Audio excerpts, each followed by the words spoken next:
마가복음 14장 43절부터 52절 말씀 한 절씩 교독하겠습니다. 예수께서 말씀하실 때에 곧 12 중에 하나인 유다가 왔는데 대제사장들과 서기관들과 장로들에게서 파송된 무리가 금과 몽치를 가지고 그와 함께 하였더라.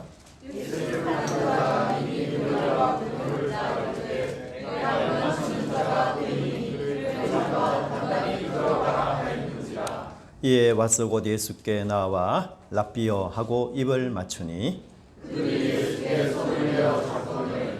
곁에 서 있는 자 중에 한 사람이 칼을 빼어 대제사장의 종을 쳐 그 귀를 떨어뜨리니라. 예수께서 우리에게 말씀하시되 너희가 문도를 잡는 것 같이 금과 몽치를 가지고 나를 잡으러 나왔느냐. 내가 날마다 너희와 함께 성전에 있으면서 가르쳤으되 너희가 나를 잡지 아니하였도다. 그러나 이는 성경을 이루려 함이니라 하시더라.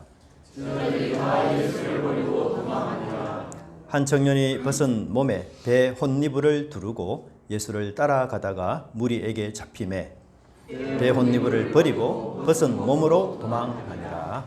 아멘. 네, 우리 옆에 분하고 인사했으면 좋겠습니다. 안녕하십니까? 반갑습니다. 네, 한 번 더 인사합시다. 이 귀한 분을 옆에 모시게 되어서 영광입니다. 네, 진심이 아닌 분이 많은 것 같아요. 네, 정말 너무 귀한 분들입니다. 네. 우리 6.25 사변 여러분 잘 아시죠?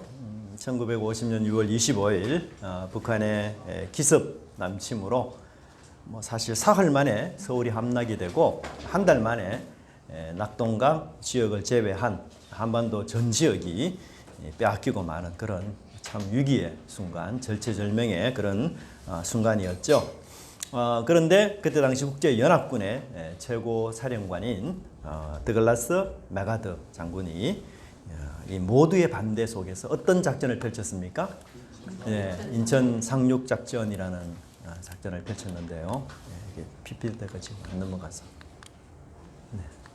네, 그렇죠. 인천 상륙 작전. 영화도 한번 나왔던 것 같습니다. 당시 이 작전의 성공 확률이 몇 대 1이었어요? 5,000대 1 정도 되는. 그래서 거의 성공하기가 불가능한 그런 작전이었다. 그렇게 말하고 있습니다. 하지만 이 불가능에 가까운 작전이 성공되어서 비로소 역전의 발판을 마련하게 되었고, 그동안 이 수세에 몰리고 또 패배에 있었던 연합군이 단번에 만회하는 그런 전과를 올렸습니다. 물론 오늘날 인천 상륙 작전에 대해서 새롭게 평가하자니 혹은 맥아더 장군의 작전으로 마을 하나가 이렇게 초토화되는 그런 끔찍한 피해 여러 가지 얘기를 우리가 해서 그럴 수는 있겠지만, 그럼에도 불구하고 이 한반도의 상황 혹은 세계적 그 전쟁 역사 속에서 우리 인천 상륙 작전은 정말 역전을 발판을 마련한 그런 핵심적인 작전이었다. 그렇게 이야기하고요. 사실 이 작전을 통해서 11일 만에 이 서울 수도를 다시 한번 회복하게 되고, 북한군에게는 허리를 자르는 동시에 보급로를 다 차단하고 그들에게 아주 치명상을 입히는 그런 작전이었습니다. 한 나라의 우리 전쟁사에서도 이렇게 승부가 갈리는 아주 중요한 순간이 있었다고 한다면 예수님의 공생애 속에서 최대의 순간, 정말 승부의 쐐기를 박는 아주 중요한 결전이 있었는데, 그것은 바로 예수님께서 십자가를 지시는 것이었습니다. 물론 예수님의 공생애 자체가 사실 사단의 유혹 또는 시험을 받는 그런 장이었지만, 그래서 하루도 쉬지 않고 사단의 유혹과 그 시험이 계속해서 지속되어 왔었습니다. 사단은 예수님을 직접적으로 아니면 간접적으로 이렇게 공격을 했죠. 그래서 때로는 종교 지도자들을 통해서 공격하기도 하고, 심지어는 제자들을 유혹해서 예수님을 넘어뜨리려고 하는 이런 공격들을 마구잡이로 감행을 했었습니다.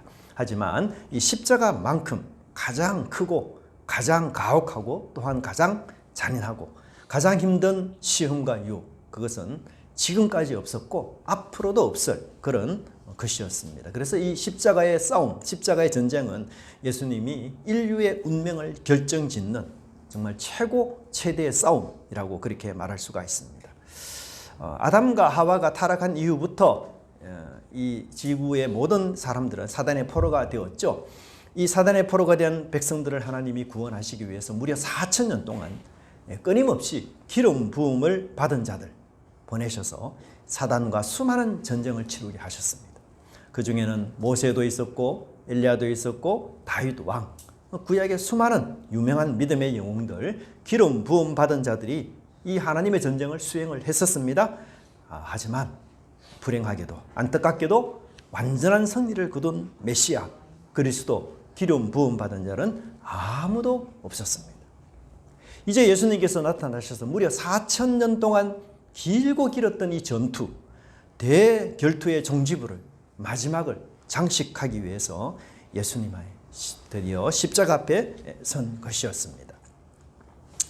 우리가 끝이 좋아야 한다 그런 말이 있고 참 마지막이 아름다워야 한다라는 말이 있는 것처럼 우주와 인류의 미래 역사는 이제 예수님의 십자가의 싸움에서 최종적으로 결정이 되는 것이죠. 그래서 이 십자가의 싸움에서 승리하게 된다면 사단의 손에서 이 세상을 구원하는, 그래서 하나님 나라를 이루는 그런 은혜가 있게 되겠지만, 하지만 이 싸움에서 패한다면 이 세상은 다시 온통 악의 소굴로 변하고 말 것입니다. 그러므로 인류와 우주의 미래 운명은 바로 예수님의 십자가에서 결판이 나는 그건 아주 중요한 순간이었던 것이었습니다. 이제 예수님의 공생애가 3년 반 동안 그렇게 지속이 되었지만, 만약 이 십자가를 지닌 일에 실패했다면 사실 예수님의 공생애 3년 반도 흠으로 돌아갈 만큼 십자가의 사건은, 또 십자가를 지는 이 순간은 너무나도 중요한 그런 것이었어요. 이토록 무섭고도 최후의 그 전쟁, 4,000년에 걸친 이 전쟁을 종식하는 이 전쟁을 치르기 위해서 예수님이 하신 마지막 준비는 무엇일까요? 만일 여러분들이 이 전쟁의 장군이요, 지도자라고 한다면 도대체 여러분은 이 전쟁에 앞서 무엇을 준비하시겠습니까? 십자가라는 이 최후의 전투, 최고의 결투, 요한계시록에서는 이 아마겟돈 전쟁이라고 말하는 이 전쟁을 앞두고 예수님이 가장 먼저 찾으신 곳은 바로 겟세마네 동산이었던 것이었습니다. 사실 3년 반 동안 공생애를 하시면서 예수님의 마음속에는 늘 십자가를 마음에 두고 계셨습니다. 아니, 사역을 처음 시작할 때부터 예수님의 마음은 항상 십자가에 향하고 있었어요. 그야말로 예수님의 삶 속에서는 이 예수님의 생각과 관심 속에서 십자가가 단 한 번도 떠난 적이 없을 정도로 예수님은 십자가에 집중하셨어요. 그런데도 불구하고 이 막상 십자가를 지는 이 일 앞에서는 예수님이 두려움이 가득했습니다. 십자가를 지는 일이 예수님에게는 망설여지셨습니다. 당황스럽고 곤란해하셨고 심지어 민망해하면서 괴로워하기까지 그렇게 하셨어요. 마가복음 14장 36절의 말씀을 보면 예수님께서 아빠 아버지여, 아버지에게는 모든 것이 가능하오니 이 잔을 내게서 옮기시옵소서. 그러나 나의 원대로 마옵시고 아버지의 원대로 하옵소서라고 예수님 기도하셨습니다. 예수님의 마음에는 두 가지가 있었습니다. 자신의 입장에서는 십자가를 지고 싶지 않았습니다. 하지만 아버지의 뜻대로 십자가를 져야만 구원을 완성할 수 있으며 사단으로부터 이길 수 있었습니다. 두 가지 선택이 주님 앞에 있었습니다. 주님은 갈림길을 만났습니다. 두 욕망 속에서 주님은 고민하고 있었습니다. 내가 원하는 것과 원치 않는 것 사이에서, 내가 가고 싶은 길과 피하고 싶은 길 사이에서, 내가 원하는 길과 거부하고 거절하고 싶은 길 사이에서 예수님은 고민하고 방황하셨습니다. 편안한 길과 죽어야만 하는 길 사이에서, 나를 기쁘게 하는 길과 하나님을 기쁘시게 하는 그 길 사이에서, 내 뜻과 하나님의 뜻이 충돌하는 그 길목에서 갈등하는 이 문제를 예수님은 해결하기 위하여 기도의 동산 겟세마네로 가셔서 기름을 짜듯이 자신의 영혼을 예수님은 쥐어 짜면서 간절하게 애절하게 기도하셨던 것이었습니다.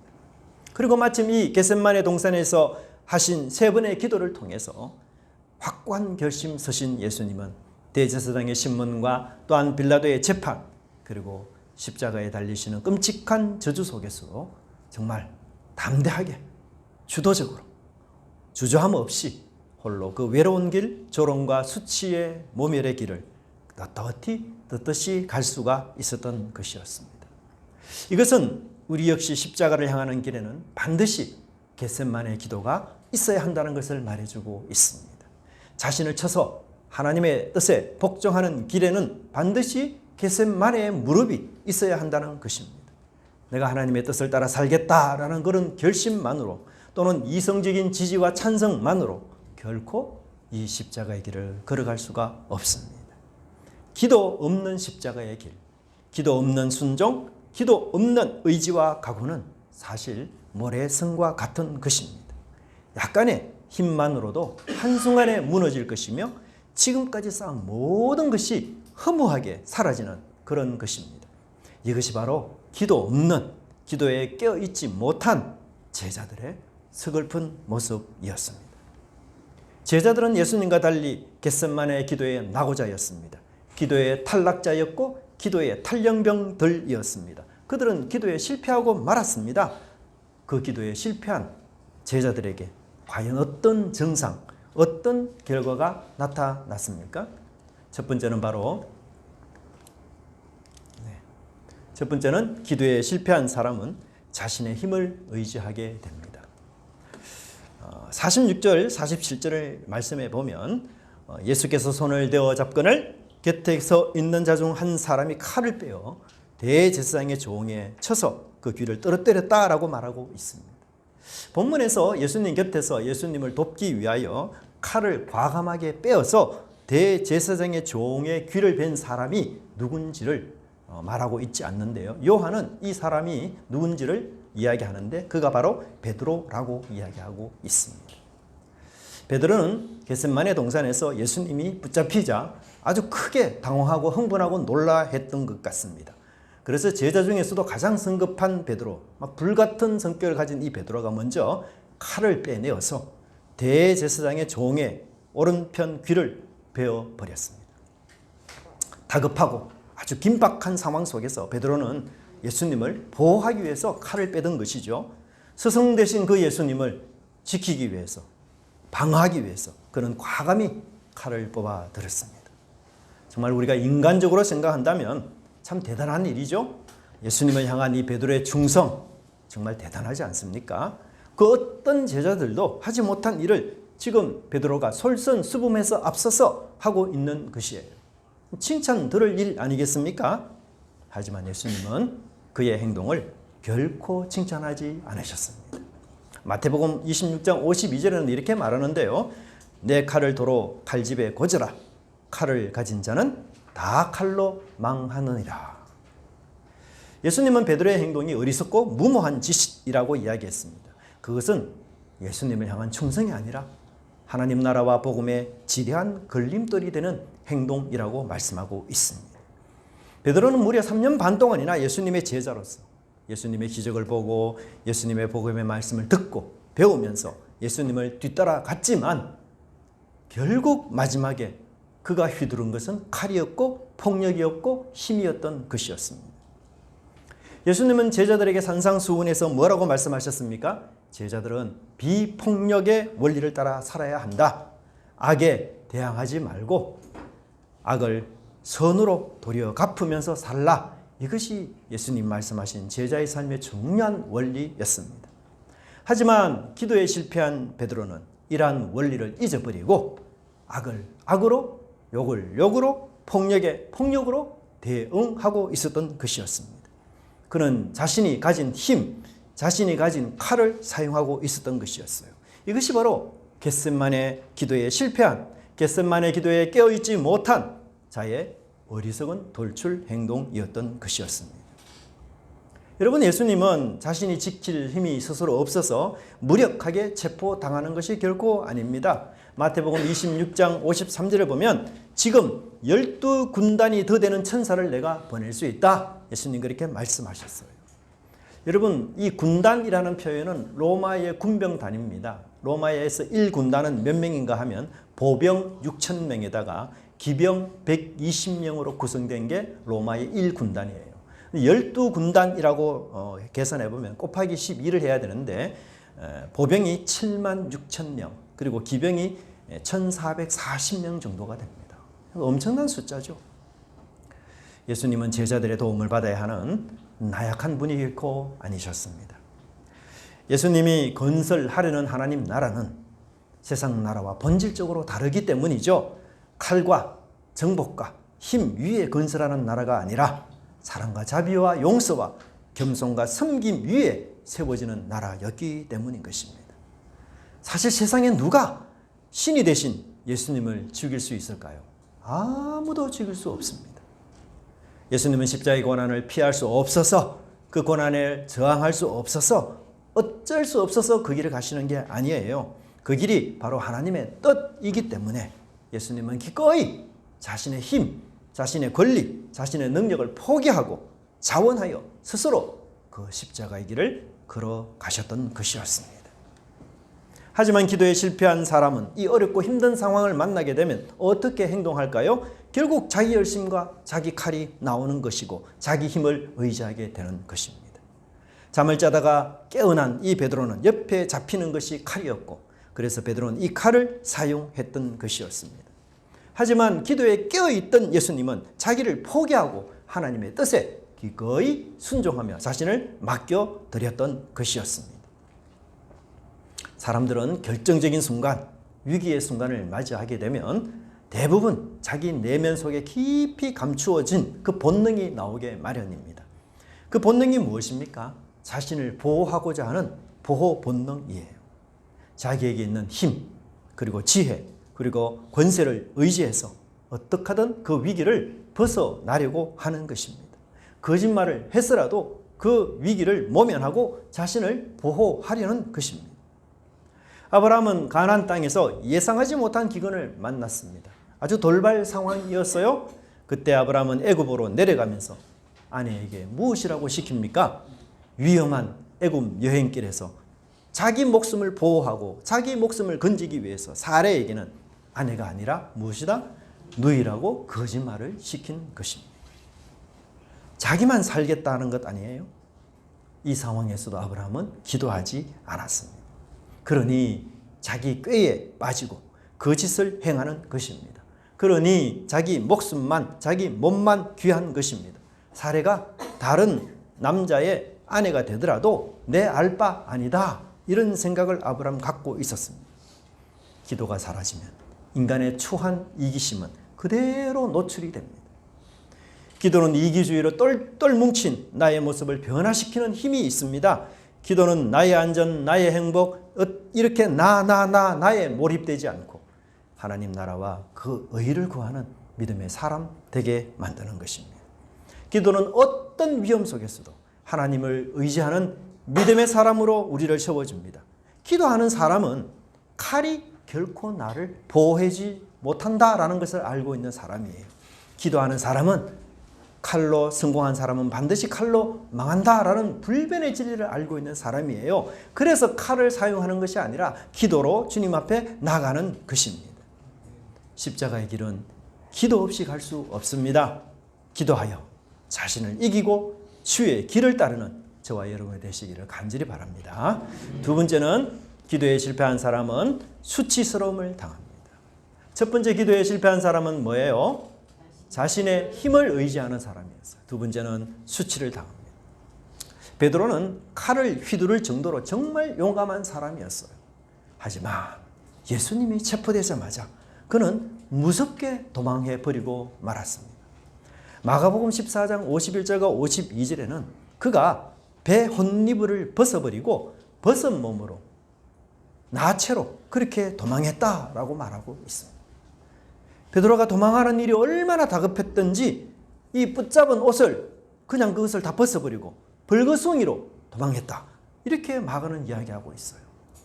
이 표현이 주는 의미가 뭡니까? 수치스럽고 부끄럽다는 거예요. 망신살이 뻗치는 일이라는 거예요. 눈 뜨고 볼 수 없는 민망한 일이 제자들 사이에서 일어났다는 것입니다. 여러분, 이 짧은 순간에 베드로의 모습이 얼마나 대조적입니까? 그는 한때 칼을 휘두르면서 용맹을 과시하고, 그런데 이제 베드로는 칼을 버리고 옷도 버리고 그러면 나 살려라 하고 도망치고 있는 것입니다. 한때는 예수님을 내가 보호하겠습니다 라고 칼을 휘두른 그가 그 용맹은 온데간도 없고 이제는 나 자신을 보호하기 위해서 내 몸 하나 건사하기 위해서 칼을 버리고 붙잡은 옷까지 버리고 그렇게 도주하는 비겁한 사람이 되고 말았습니다. 한때 그저는 예수님께 충성을 다하겠다고 다짐했지 않습니까? 그런데 이제는 자신을 보호하기 위해서 나 예수님 몰라요 라고 부정했던 사람이었습니다. 그런 한때 내가 주와 죽을지언정 그렇게 고백했던 그가 나는 이제 절대로 이 사람을 알지 못한다 라고 맹세하며 부정하고 말았습니다. 차라리 칼을 휘두르지 않았더라면, 차라리 내가 주와 함께 죽겠습니다 라는 그 장담을 하지 않았더라면 덜 부끄럽고 덜 수치스러울 것입니다. 하지만 베드로는 자신이 한 맹세와 그 입술의 고백과는 정반대의 행동을 하고 말았던 것입니다. 여러분, 우리가 기도에 실패하면 그리고 자신의 힘을 의지하는 사람은 결국 수치를 당할 수밖에 없어요. 베드로처럼 앞과 뒤가 다를 수밖에 없습니다. 처음과 나중이 다를 수밖에 없고 결국 이율배반적인 삶을 살 수밖에 없고 아멘과 노멘을 번갈아 하게 되는 것입니다. 사람에 좌우되고 환경에 흔들리는 그런 삶, 기회주의적인 삶 살 수밖에 없는 것이에요. 넓은 길을 갈 때에는 호산나 다윗의 자손이여 라고 찬송하다가도 막상 좁은 문에 이르면 저를 십자가에 못 박게 하소서라고 소리치게 되는 것입니다. 여러분, 베드로가 이렇게 순간적으로 이렇게 빨리 변질된 그의 근본 원인이 도대체 뭘까요? 그것은 바로 자기 칼을 의지하고 자기 힘을 의지하고 자기 손에 있는 것을 의지했기 때문이었습니다. 그는 용감하게 자신이 당면한 이 문제를, 예수님이 당면한 이 문제를 자기가 가진 칼로 해결하려고 했습니다. 그런데 그 문제가 해결되지 않았어요. 칼로 해결되지 않았습니다. 이제 베드로의 손에 남은 건 하나도 없어요. 그러니 도망할 수밖에 없는 것입니다. 여러분, 우리 인간에게 힘은 언제나 있는 게 아니죠. 항상 내가 칼을 쥘 수 있는 것도 아닙니다. 물질이 이 사람의 손에서 저 사람의 손으로 옮겨가듯 인간이 의지하는 그 힘, 권세, 그 칼은 모두 일시적입니다. 어떤 누구도 영원히 그것을 소유할 수 없어요. 그러니 힘을 의지하고 칼을 의지하는 사람은 그 힘이 내게서 사라지고 그 칼이 내 손에서 빠져나가고 그래서 자신의 문제 해결 카드가 무용지물이 될 때 변할 수밖에 없겠죠. 기회주의자가 될 수밖에 없는 것이에요. 저희 교회 사람들이 우리 주일 낮 기도 그리고 오후에 여러분 드리는 이 기도 들으면 어떻습니까? 너무 감동이 되잖아요. 정말 거룩한 분이고 정말 하나님 사랑하고 너무 교회를 귀하게 보시는 거구나. 참 마음이 따뜻하구나. 그것을 우리가 느끼지 않습니까? 그래요. 우리가 사실 기도할 때 비로소 우리는 제정신 차릴 말을 하게 됩니다. 기도할 때 우리는 온전한 사람이 되는 것이에요. 여러분, 바울은 어떻게 기도하라 했습니까? 쉬지 말고 기도하라. 왜요? 왜 우리가 쉬지 말고 기도해야 될까요? 쉬지 않고 내 속에서 욕심과 이기주의가 나오기 때문에 그런 것이에요. 조금만 방심하면 정신없는 사람, 정말 얼빠진 사람, 그런 사람이 되어버리기 때문입니다. 그래서 항상 기도에 깨어있고 쉬지 말고 기도하라. 그렇게 주님 말씀하고 계시는 것입니다. 여러분, 기도는 나 자신의 부정에서 출발합니다. 기도는 나 자신의 무력함에서 시작이 됩니다. 기도는 나 자신의 부끄러움과 수치에서 시작이 돼요. 자신의 무력함과 자신의 무능과 자신의 수치스러움을 깨닫고 하는 사람은 기도하기가 너무 쉽습니다. 기도에 몰입이 되기 쉽고 저절로 기도가 시작이 돼요. 여러분, 기도가 왜 어려운지 아세요? 기도는 아무런 활동을 하지 않잖아요. 그냥 앉아서 혹은 서서 입만 그렇게 생각으로 이렇게 마음으로 하는 것 뿐이잖아요. 그런데 사람은 그렇지 않잖아요. 사람은 여러분 어떤 특징이 있습니까? 끊임없이 활동하고 싶은 그런 특징이 우리 속에 있어요. 살아있는 모든 사람, 건강한 모든 사람이라면 정말 끊임없이 뭔가 만들고 생각하고 활동하는 것. 그게 인간이 가진 특징이에요. 그런데 그렇게 열심히 활동하던 사람이 가만히 앉아서 무릎을 꿇고 하나님께 기도하라. 얼마나 어려운지 모릅니다. 얼마나. 여러분, 열심히 활동하고 일하던 어떤 사람이 다리를 다쳤어. 그래서 병원에 입원했습니다. 근데 다리가 이제 회복이 되어서 좀 쩔뚝거리면서도 걸을 수 있게 됩니다. 그러면 어떻습니까? 대부분 가만히 있지를 못하죠. 빨리 퇴원하고 싶어 합니다. 아직도 치료 더 받아야 되고 근데 본인은 다 나았다 이렇게 착각하는 거죠. 그래서 병원에 있는 게 너무 답답합니다. 그래서 지겨워서 이 아픈 다리를 끌고 온 동네 쇼핑을 다 다니죠. 저녁에는 친구들 불러내서 외식도 다 하고 그리고 이제 밤에 되면 병원으로 들어가서 잠자러 들어갑니다. 의사도 아닌데 막 병원을 출퇴근해요, 이 친구. 여러분, 기도하기 시작하면요, 온갖 걱정이 또 다 일어나는 사람도 있습니다. 이 가스불을 내가 제대로 잠궜는지, 문은 내가 제대로 잠그고 나왔는지. 궁금해서 기도에 집중이 안 돼요. 여러분, 자신의 무능과 무기력함을 깨닫지 않고 기도에 몰입한다는 건 너무너무 어려운 일입니다. 그래서 여러분, 사업에 실패하거나 아예 삶에서 실패한 사람들이 기도하기 훨씬 쉬워요. 왜냐하면 뭐 나가봤자 할 일 없잖아요. 나가봤자 오히려 빚쟁이들이 막 떼거지로 달려드니까 오히려 기도하는 게 자기가 더 편해요.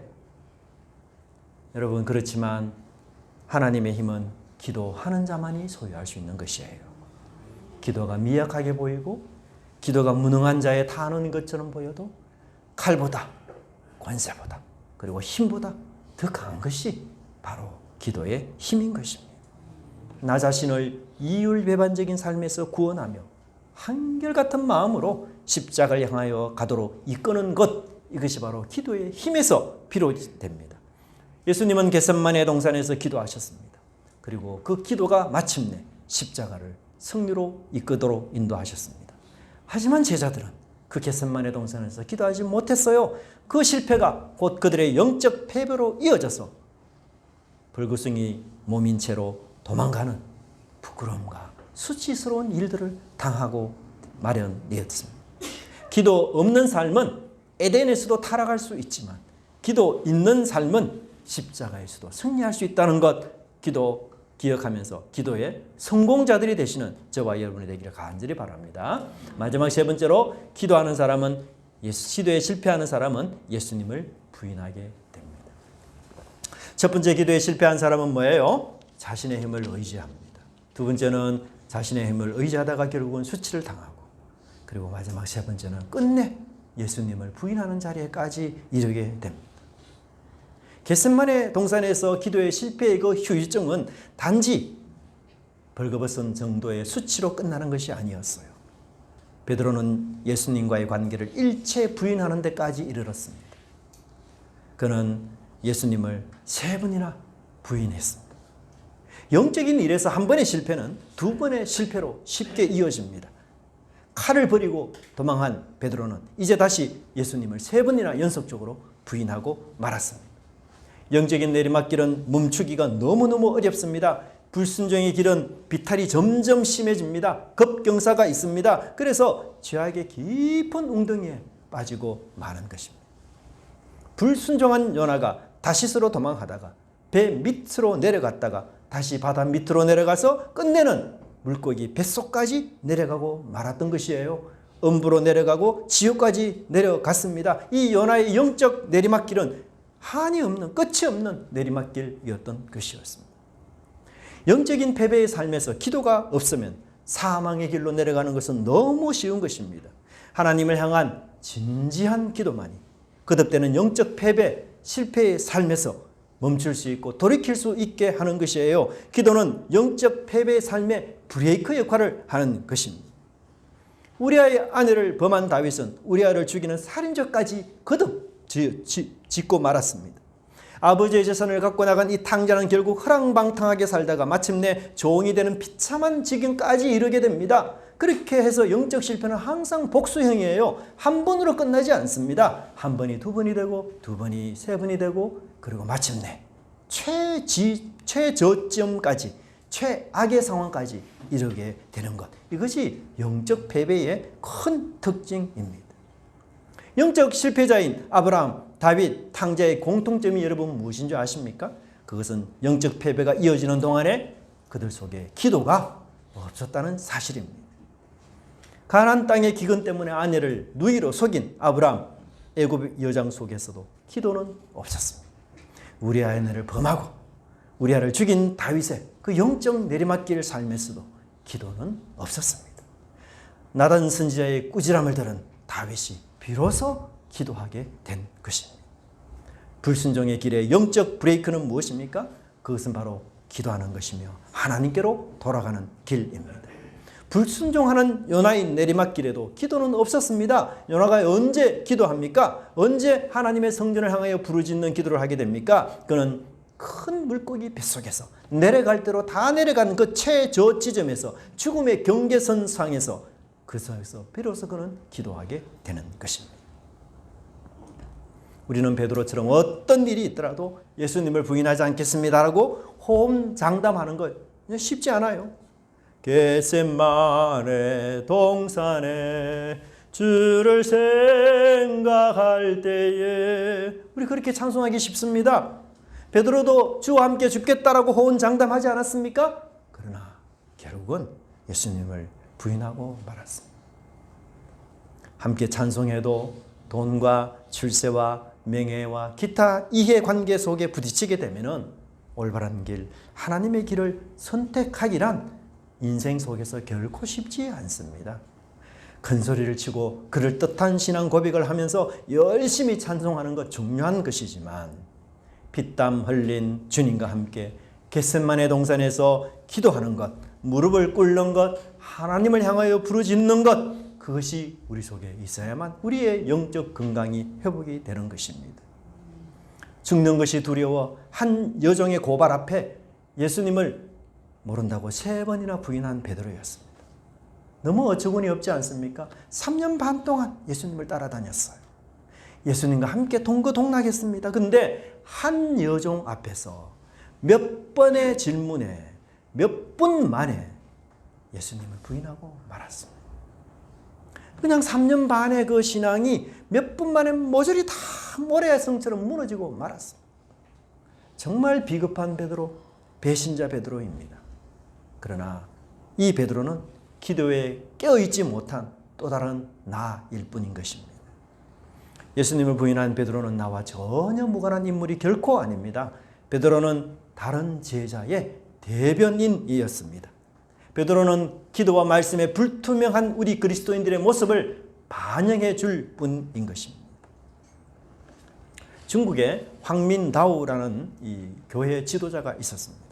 북경에서 목회하던 분이셨는데요. 상당히 훌륭한 교회 지도자였습니다. 근데 중국이 공산화가 되자 그는 관계 당국에 잡혀가서 아주 모진 고문을 받았습니다. 그리고는 그 고문이 너무 힘들어서 이 당국자들이 요구하는 대로 교회를 해롭게 하려고 했던 이 작성한 문서에 나도 동의하겠습니다라고 문서에 사인하고 말았습니다. 그 덕분에 그는 출감이 되었지만 양심의 가책을 견딜 수 없었어요. 그래서 그는 거리를 배회하면서 내가 베드로다, 내가 베드로다 그렇게 중얼거렸습니다. 하지만 그는 기도 중에 다시 자신이 사인했던 그 동의서를 철회하고 취소하고 재수감되어서 옥고를 치르면서 마지막 생애를 하나님 앞에 영광스럽게 보냈던 것입니다. 자신을 버리는 겟세마네 기도의 신실한 저와 여러분이 되시기를 바랍니다.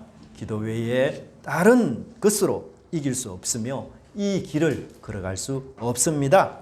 겟세마네에서 하신 예수님의 그 간곡한 부르짖음과 외침은 우리가 드려야 할 기도의 모델이라는 것 잊지 마시기 바랍니다. 기도에 성공한 자는 위기의 순간에도 주님의 뜻을 이루려 합니다. 자신의 욕심과 고집을 꺾어버립니다. 기도에 성공한 자는 부끄러움과 수치를 당하지 않고 오히려 당당합니다. 사람과 환경에 좌우되지 않습니다. 그리고 주님을 모든 삶 속에서 인정하는 신실함을 소유하게 됩니다. 이번 주간 우리 고난주간으로 특별히 새벽기도 준비하고 있습니다. 우리 어디에서든지 할 수 있으면 나와서 기도해 주시고 그렇지 못하다면 있는 곳에서 기도하는 그래서 기도의 성공자가 되는 저와 여러분의 삶이 되기를 간절히 바랍니다. 기도하겠습니다. 하나님 이번 주는 고난주간으로 저희들이 함께 지키고자 합니다. 겟세마네 기도 동산으로 주님 저희들이 주님과 함께 손잡고 가고자 합니다. 기도에 깨어있는 저희들 되게 하여 주옵소서. 그리하여 시험과 유혹이 많은 세상에서 기도로 승리하는 저희들 되게 하여 주시옵소서. 기도의 성공자가 되어서 내 삶에 오로지 주님의 뜻이 이루어지는 은혜를 주시옵소서. 내 손에 쥔 칼과 힘을 내려놓고 주님을 의지하는 자가 되게 하시고, 칼을 들었던 손이 순식간에 베옷을 버리는 손이 되는 이 수치와 부끄러움에서 벗어나게 하여 주시옵소서. 그리하여 끝까지 주님을 따르는 이 믿음의 길에서 이탈하지 않는 기도자가 될 수 있도록 저희 성도들을 하나님께서 위로하시고 인도하여 주시옵소서. 감사드리고 예수님 이름으로 기도드리옵나이다. 아멘. 우리 457장 찬송 드리겠습니다.